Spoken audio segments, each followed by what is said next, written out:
पिछले पार्ट में हमने देखा कि राजकुमार मोहन से बात करते करते पूरा ही उस पर झुक जाता है, उसके बहुत ज़्यादा पास आ जाता है, तो मोहन उसकी कसकर बाजू पकड़ देता है।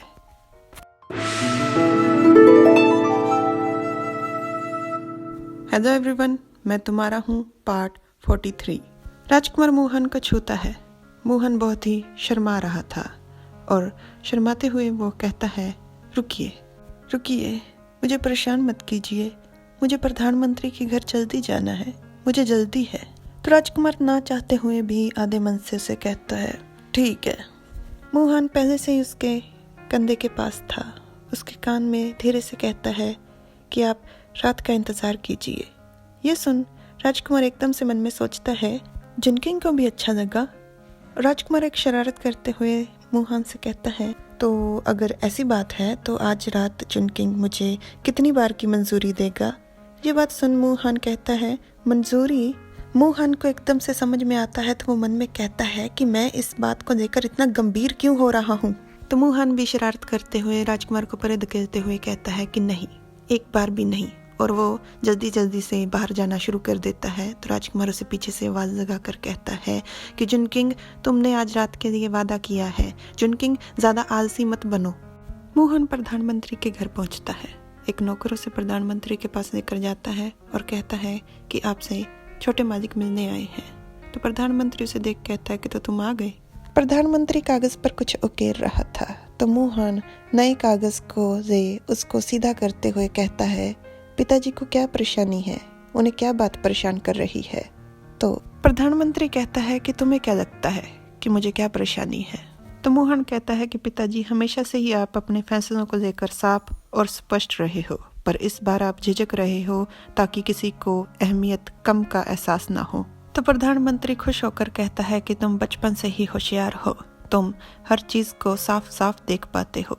इस बार मेरी गलती थी, मैं लालची हो गया था।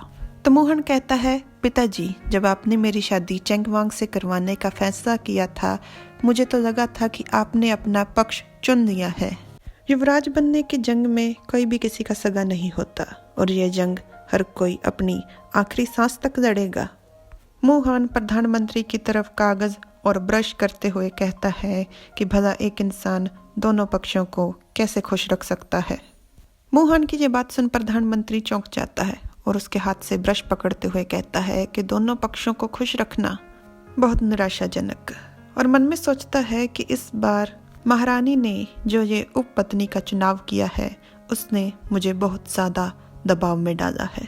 महारानी ने माऊ परिवार को खुश करने के लिए इस चुनाव का इस्तेमाल कर मेरे पूरे घर और परिवार के मुंह पर कसकर तमाचा मारा है।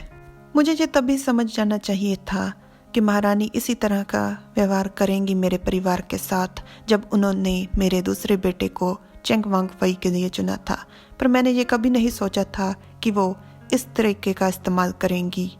प्रधानमंत्री का हाथ लिखते लिखते एकदम से रुक जाता है और वो मोहन से कहता है कि मैंने ये फैसला किया है कि मैं औपचारिक तौर पर अगले महीने जियांग को उपपत्नी का दर्जा दूंगा। चेंगवांग की उपपत्नी उप रक्षा मंत्री की पहले दर्जे की बेटी हैं और तुम चेंगवांग फई हो, तुम्हारा जन्मसिद्ध दर्जा भी ऊंचा होना चाहिए।